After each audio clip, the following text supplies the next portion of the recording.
Hey, what's up guys, it's Trexifon. Today, I'll be talking about the basics of rotating on Valorant.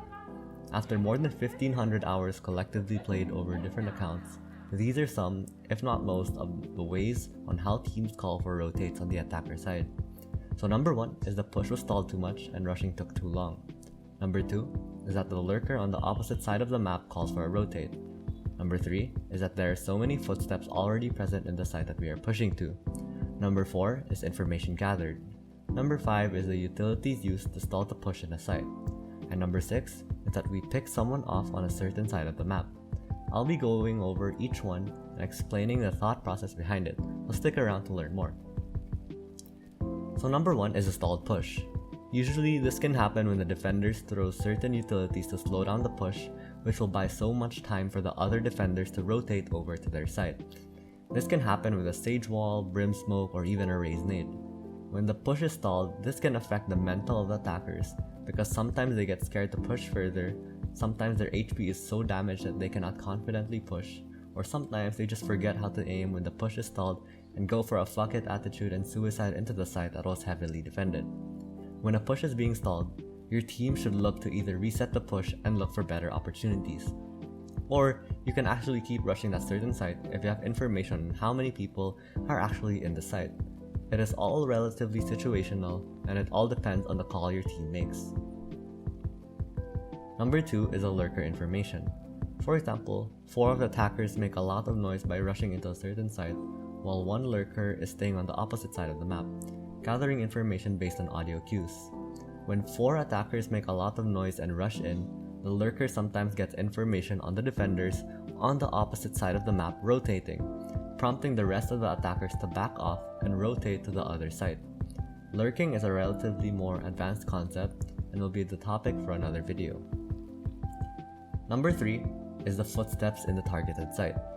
I found this to be so much more common, especially in lower elo, where the defenders make so much noise inside the site that they are defending that the attackers have a feeling on how many people are actually in the site.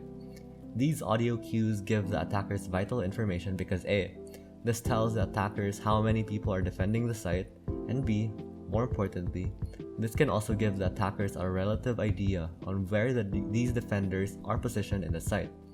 Attackers usually react by either continuing the push or resetting the push, and rotating over to another site. Number 4 is the information gathered. This can actually be a subtopic of number 3, but I feel it deserves its own point because of how complex it actually is compared to just footsteps.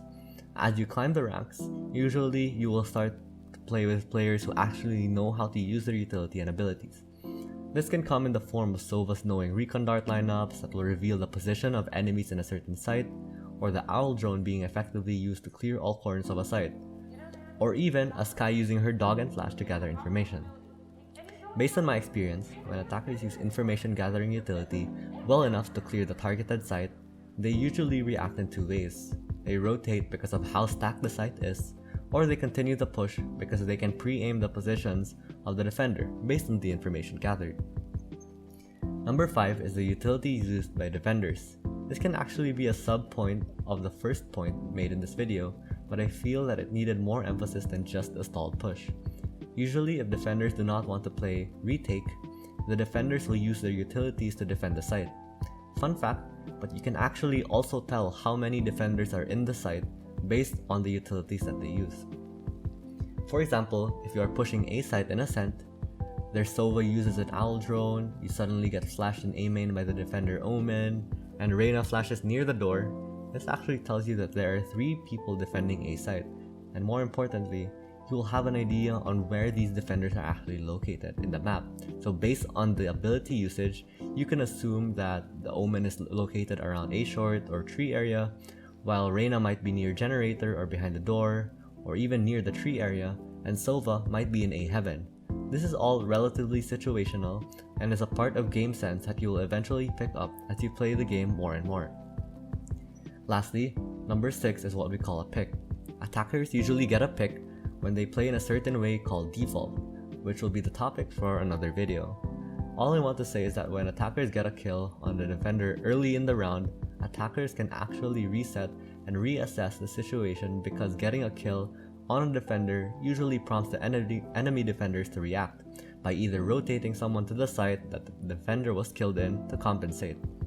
This reaction from the enemy defenders can give your team vital information to reset the push and look for a better opportunity to attack, because this can either spread the defenders out around the map to compensate for losing one of their players or not. This all depends on the information your team gathers and the call your team makes. It can be to either rotate to a different area because the enemies are now stacking the place that the defender was killed in, or to keep pushing because they did not rotate fast enough. All in all, rotating is a very crucial part of the game for both defenders and attackers. You will learn more and more about rotating as you play the game more often, gaining more experience and learnings in each game that you play. This video was simply an introduction to the basics of rotating and the reason for teams to do so. I hope you all learned something new today, or at least reinforced something you already believed in. Leave a like and subscribe to the channel so that you do not miss out on more content like this. Comment down below for questions that you might have, and I'll try to reply as soon as I can.